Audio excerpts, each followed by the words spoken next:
welcome to Prime Property, your weekly real estate reckoner. I'm Nayantara Rai and this is what we have on the show today. Mumbai-based Lodha Group will invest a jaw-dropping $5 billion in central London over the next few years.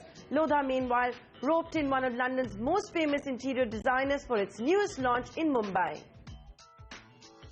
In the midst of this auspicious Navratra season, we decode all the festive schemes being advertised by builders, from no pre-MR payments to pay only on possession to 10-80-10-like payment schemes. We go through the fine print and tell you what all buyers need to keep in mind. We may soon have the much talked about real estate regulator. The Narendra Modi government promises to table the bill for the regulator in the winter session of Parliament. Achhe din aa rahe hain. This festive season might be a more cheerful one for the property market. Unlike the last few years, builders this year have decided not to hold back on launches this festive season. With Navratras already underway, we at Prime Property will be putting the spotlight on a few project launches that deserve mention, either because of the developer or great pricing, great location, maybe even a combo. This week, my colleague Manasvi Gilani paid a site visit to Lodha Group's latest offering in Mumbai. Hi Manasvi, why has Lodha's latest launch created such a buzz? Hi Nayantara, the Lodha Group this week launched Lodha Estrella, a 55-story tower. This tower is the fifth of 12 towers at Lodha's 23-acre project in Newcomb Parade in Wadala. Here are the pricing details. Lodha is offering a limited period launch offer between 27 September and 19th October. 1.5 crore rupees for a designer suite and 2.9 crore rupees for 2- and 3-bedroom designer residences. Market experts say that Lodha has priced the project attractively to low buyers this festive season. Lodha has roped in interior designer Kelly Hoppen from London for this project. Hoppen has designed properties for Elton John, Madonna and Victoria Beckham. Lodha is clearly breaking into the inner circles of London who's who. We all know that Lodha last year brought the iconic McDonald house at Grosvenor Square for over £300 million, which the Bombay developer wants to raise down and build luxury homes. I caught up with company's managing director Abhishek Lodha to get some insights on the new launch and how he plans to realize his dreams of becoming one of London's biggest developers. Lodha Estrella is a development at Newcomb Parade, which is Mumbai city centre with great connectivity from South Mumbai, just 15 minutes from the Eastern Freeway, and now with the upcoming BKC Chunabati Road, less than 10 minutes from BKC. And the monorail is here, the metro is going to be here, so really the most connected part of the city. Lodha Estrella is a development with interior design by Kelly Hoppen. Kelly Hoppen, as you may know, is a world-famous interior designer based out of London, very well known for designing for celebrities, royalty, and having a very strong British, European style. When we looked at her developments, we felt that this was really differentiated and could offer something special to buyers in Mumbai. So we've tied up with her and she's designed the interiors of the entire development, including the units and the common spaces. And the development comprises of 2- and 3-bedroom residences starting from about 2.9 crores during the launch period. And then we have a limited number of designer suites which start at about 1.5 crores. So in terms of unit size and number of units that are going to be available in just this particular tower, how is that placed? The tower comprises of 2 wings. It's a 55-story tower comprising of 2 wings, and total has about 400 units, of which 100 have almost been sold already in the pre-launch. So this is the fifth tower, if I'm not mistaken, in the Newcomb Parade project.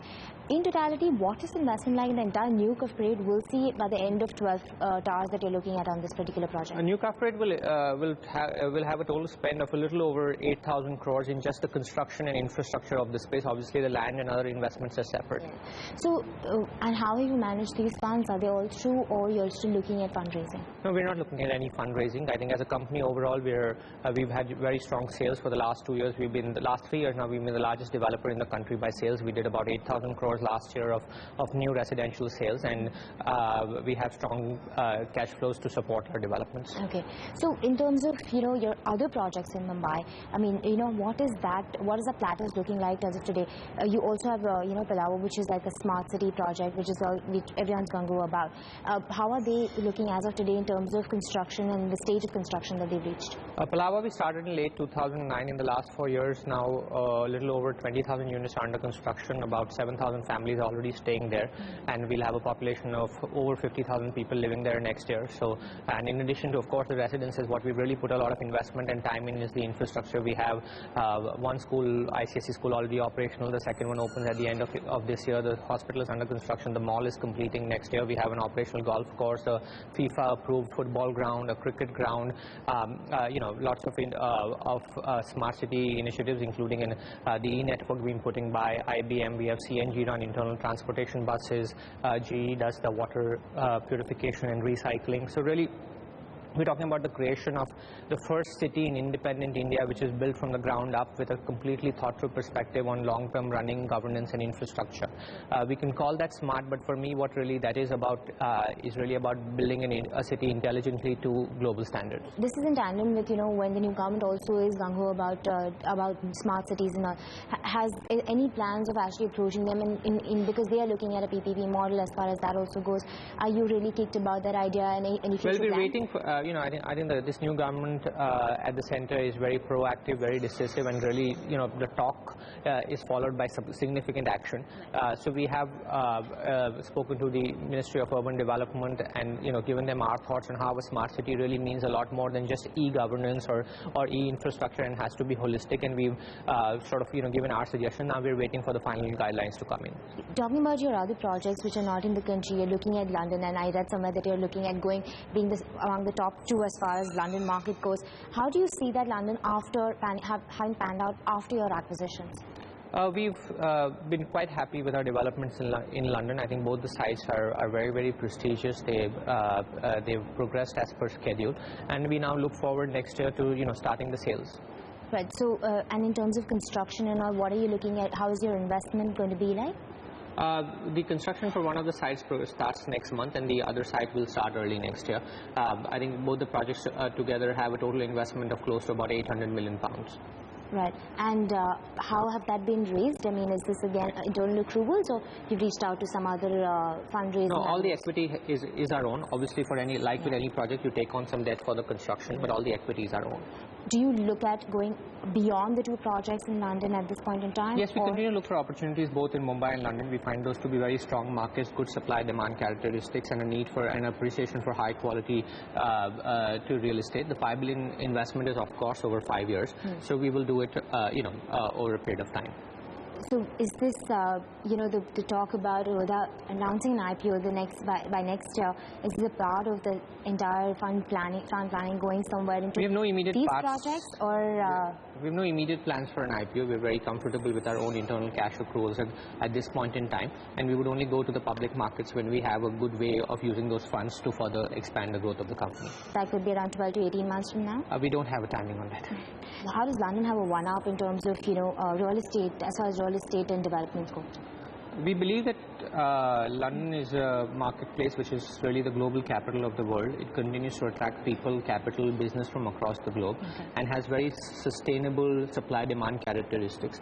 We find that it has good profitability, and it has an opportunity for us to grow into a substantial size business. We think other cities may also be good. We just felt that London was the best for us. How do you see Mumbai now going forward? Because considering things are moving ahead as far as even approvals go, people are talking about that. We are looking at, you think 2014-15 will be better, or it's going to be at par what it was, and how do you see the next 2 years? I think clearly the overall macroeconomic growth in the last 2 years was much slower. One expects in 2014-15 and then 15-16 for the country overall to have much stronger economic growth. And if the overall economic growth becomes, moves up, we have 4.8% GDP growth last year. If you're around 6% or higher, I think overall real estate will do quite well in Mumbai. So in terms of pricing, I mean, do you see a substantial change? I think prices will move up broadly in line with inflation plus GDP growth. So one expects a price increase of anywhere from around about 10% annually over the next 2 years. You see an increase despite of the the units that are going to be rolled out as far as the entire Mumbai real estate goes? Well, I think delivery in Mumbai is a question that you have to separate delivery into 2 categories. What is credible delivery, which is actually going to get delivered, versus speculative delivery, which starts off but often never completes. Right. Today, when you go across the city and look at completed developments, do you really see empty homes? And I think that's the first question those people who speculate about oversupply in Mumbai should ask themselves. And if none of us seem to find empty homes, none of us seem to find a situation where it's easy to buy or rent, it means that the city still continues to need a good amount of housing. So apart from housing and development, land acquisition plans in Mumbai? We continue to look at opportunities. There's nothing specific that we finalized, but we continue to look at opportunities. And last word, on going outside Bombay in the country, I mean, what are the key micro markets on your radar, as far as next 2 years go? We have presence in Pune and Hyderabad, and we'll continue to look at those two markets. Thank you so much for speaking to Thanks. us. Well, that's Lodha Group's latest plans for Mumbai and London.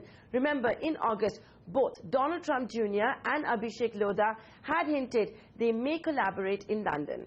On that note, let's slip into a short break. On the other side, we'll decode all the payment plans builders are offering this festive season. What all do buyers need to keep in mind? Stay tuned.